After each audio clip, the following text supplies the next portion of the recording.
Como nós sabemos, a oferta de bens depende dos preços. Então, como nós vimos lá no modelo OECD, a curva de oferta no curto prazo é positivamente inclinada e no longo prazo ela é vertical. É por isso que no curto prazo a gente vai ter a existência de uma relação entre a variação do nível de preços, ou seja, uma relação entre a inflação e o nível de produção. Além disso, a gente viu também lá no modelo OECD que o nível de emprego está diretamente relacionado ao nível de produção, isso considerando, né, que os outros fatores são constantes. Então, no curto prazo, a gente tem sempre que, ao contratar mais trabalhadores, a nossa produção vai aumentar. E aí, a partir disso, a gente pode entender que o produto potencial ele está vinculado a uma taxa natural de desemprego, que considera os desempregos friccional e voluntário. E aí, é a partir dessas ideias que a gente vai ter a criação da Lei de Ocum. Então, a Lei de Ocum vai estabelecer uma relação inversa entre o desemprego e o produto. Eu trouxe aqui a fórmula dela. A gente vai ter que o desemprego efetivo vai ser igual a um lambda, que vai ser sempre positivo, e que vai multiplicar o hiato do produto. Então, a gente pode entender, a partir dessa lei, que sempre que a gente tiver um aumento do desemprego, a gente vai ter uma redução do nosso produto. A curva de Phillips vai mostrar que há uma relação entre a inflação e o desemprego.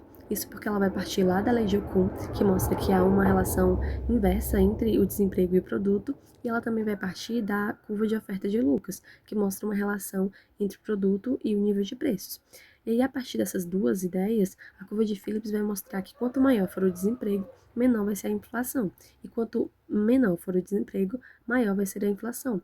Isso porque a curva de oferta do Lucas mostra que o produto aumenta quando o nível de preço efetivo é maior que o nível de preço esperado. E a lei de Ocum, como a gente viu, mostra que quanto maior for o desemprego, menor vai ser o produto.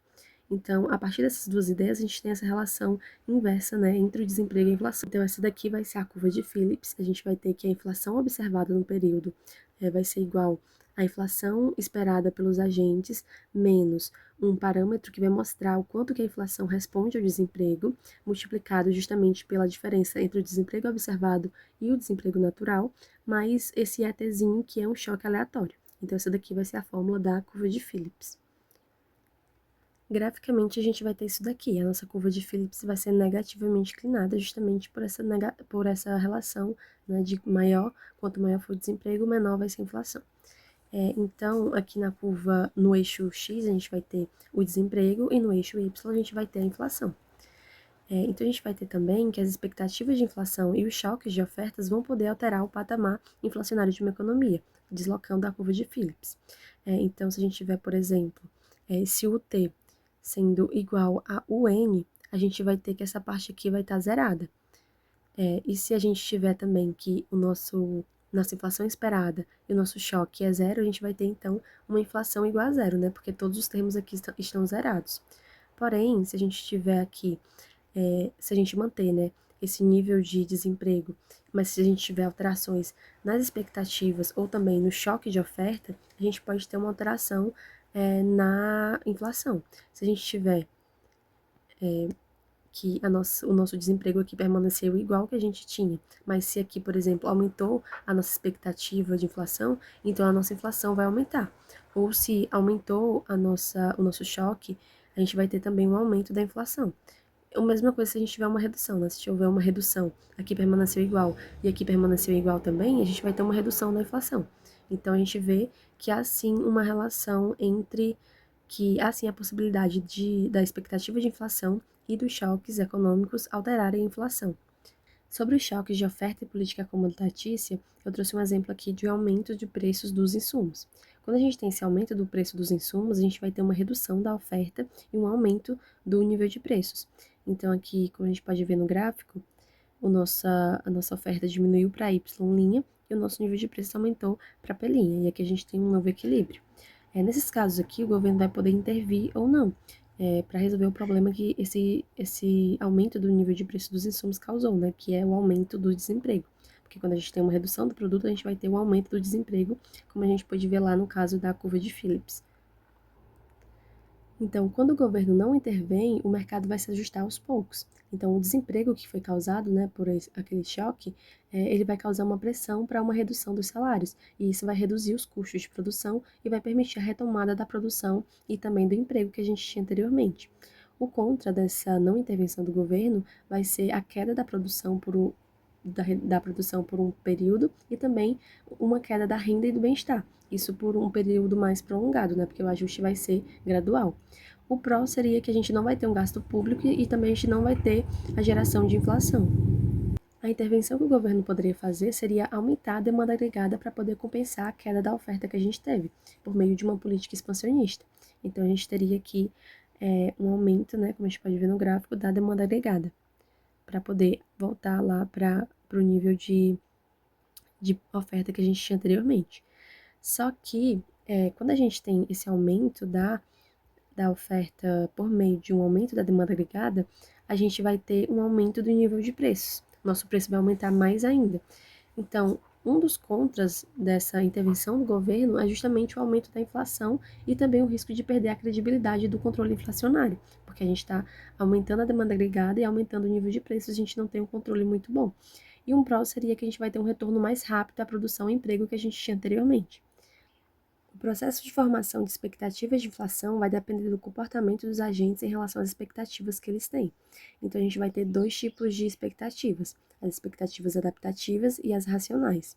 Nas expectativas adaptativas, os agentes ajustam as suas expectativas com base no erro do passado. Isso vai acabar gerando uma inércia inflacionária, porque os agentes vão perpetuar os níveis prévios de inflação. E essa perpetuação do nível prévio de inflação vai gerar uma dificuldade para estabilizar a inflação, né? Para estabilizar o nível de preço. Então, a gente vai ter a exigência de maiores períodos de desemprego ou até mesmo de perda de produto. Então, esse conceito aqui de expectativa adaptativa ajudou também a explicar o fenômeno de estagflação, que é quando a gente tem inflação e desemprego ao mesmo tempo, o que desafia, né, lá a curva de Phillips, porque a gente tem que a curva de Phillips vai mostrar que quanto maior for a inflação, menor vai ser o desemprego. E aqui esse caso da estagflação é justamente quando a gente tem a inflação e o desemprego. E as expectativas adaptativas ajudaram a entender isso, porque ela vai acabar gerando mais inflação, vai gerar uma inércia inflacionário. Nas expectativas racionais, os agentes vão usar todas as informações disponíveis, então a gente não vai ter defasagem na resposta dos agentes às políticas anunciadas. Então, considerando uma informação perfeita, a gente não vai ter erro na previsão. Então, dessa forma aqui, a gente não vai ter um desvio entre produto observado e potencial. Então, as nossas curvas de Phillips e também a curva de oferta vão ser verticais. Para finalizar a parte do conteúdo, eu trouxe o tópico de custos de estabilização e taxa de sacrifício. Essa taxa de sacrifício vai depender do tipo de expectativa que a gente tem. Então, se os agentes têm expectativas racionais, a política anti-inflacionária não vai causar uma perda no produto, porque as expectativas racionais não perpetuam a inflação. Então, quanto mais agentes formarem expectativas racionais, menor vai ser o impacto da política sobre a renda. Então, no limite, a estabilização vai poder ser feita sem uma recessão, porque as expectativas racionais não perpetuam a inflação, como eu falei. Para finalizar, eu trouxe um exercício numérico que diz o seguinte: suponha que a economia possa ser descrita pelas equações abaixo, em que, respectivamente, são definidas a taxa de inflação, a taxa de crescimento do produto, a taxa de crescimento da oferta de moeda e a taxa de desemprego no ano T em porcentagem, onde aqui a taxa de inflação está sendo representada por UPT, a taxa de crescimento do produto está sendo representada por GYT, a taxa de crescimento da oferta de moeda está sendo representada por GMT, e a taxa de desemprego seria aqui o UT. E a questão pede para a gente calcular a taxa de crescimento, então, da oferta de moeda, então ela pede o GMT, considerando que a taxa de desemprego seja igual à taxa natural e que a taxa de inflação seja de 8%. Então, ele quer esse GMT que a gente conta aqui na curva de demanda agregada. Ele já deu, né, as três curvas, que é a Legio-Kuhn, a curva de Phillips e a demanda agregada. Então, a gente sabe que a inflação vai ser igual a 0,08. Então, nosso PT é 0,08, que é 8%. E a questão diz que a taxa de desemprego é igual à taxa natural de desemprego. Então, se a gente olhar aqui na curva de Phillips, aqui nesse parênteses, a gente vai encontrar sempre a nossa taxa de desemprego menos a taxa natural de desemprego. Isso porque se a gente olhar lá na curva, né, de Phillips, a gente vai ter sempre esse formato aqui. A gente vai ter a inflação, que é igual à inflação esperada, menos um valorzinho que vai multiplicar a diferença entre a taxa de desemprego e a taxa natural de desemprego, mais os choques externos, né? Então, aqui, se a nossa taxa de desemprego é igual à nossa taxa natural, então a nossa taxa de desemprego, nosso UT, vai ser igual a 0,05, que é 5%.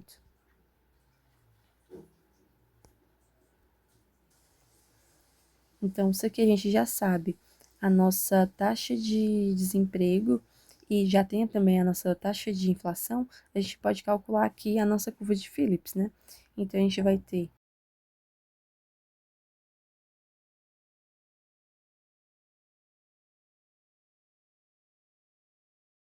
a curva de Phillips que a questão deu é a taxa de inflação do período T menos a taxa de inflação do período anterior, igual a menos a taxa de desemprego menos a taxa natural de desemprego, né? Então, aqui a gente sabe que o T vai ser 0,05. Então, aqui a gente vai ficar zerado, né? Porque vai ficar 0,05 menos 0,05. Então, a gente vai ficar no final, essa inflação do período anterior vai passar para o outro lado positiva. Então, a gente vai ter que a nossa taxa de inflação vai ser igual à taxa de inflação do período anterior, que é 0,08, né? Porque a nossa taxa atual é 0,08, então a do período anterior também foi 0,08, porque resolvendo aqui a curva de Phillips, a gente encontrou que elas são iguais nos dois períodos. Então, se a gente tem aqui a mesma inflação no período anterior, a gente também não tem a expectativa de inflação, a gente não teve o choque de oferta, né, nessa curva de Phillips, e o desemprego ele está no nível natural dele, né, que a gente viu que a taxa de desemprego é igual à nossa taxa natural de desemprego. Então, nesse ponto aqui, a gente está no ponto de estado estacionário. Então, a gente pode inferir a partir disso que a taxa de desemprego do período anterior vai ser igual à taxa atual. Então, o nosso UT do período anterior, então T menos 1, é igual a UT, que é a taxa de desemprego do período atual. Então, a gente pode calcular aqui a nossa lei de Ocum, porque aí a gente vai encontrar a nossa taxa de crescimento do produto, que é o GYT. Então, como eu ia falando, a gente vai poder calcular essa taxa de crescimento do produto, porque a gente já sabe aqui os valores da taxa de desemprego do período atual e do período anterior. Então, calculando, a gente vai ter 0,05 menos 0,05, né? Porque esses valores aqui são iguais. Então, a gente vai ter 0 igual a menos 0,4, isso aqui é a partir da lei de Ocum, que multiplica o GYT, então a gente vai ficar menos 0,4 GYT, que é a taxa de crescimento do produto. Menos com menos aqui vai ficar mais, então a gente vai ficar com mais 0,4 vezes 0,05 dá 0,02. Então, a gente pode passar esse menos 0,4 GYT para o outro lado, ele fica positivo, e a gente vai ter que a nossa taxa de crescimento do produto vai ser igual a 0,02 dividido por 0,4. Fazendo essa divisão, a gente vai encontrar 0,05. Então, a nossa taxa de crescimento aqui do produto é 0,05. E a questão pede para a gente qual que é a taxa de crescimento da oferta de moeda, considerando que a gente tem a taxa de desemprego igual à taxa natural e a taxa de inflação é igual a 8%. Então, a gente tem aqui na demanda agregada que a taxa de crescimento do produto é igual à taxa de crescimento da moeda menos a inflação. Então, a gente já tem a taxa de crescimento do produto e já tem a inflação. Então, a gente pode calcular a taxa de crescimento da oferta de moeda. Então, a gente tem 0,05 igual à taxa de crescimento da oferta de moeda menos a taxa de inflação, que é 0,08, que é a questão dele. Fazendo isso aqui, a gente vai ter, então, 0,05 mais 0,08. Então, a nossa taxa de crescimento da oferta de moeda é 0,13, 13%.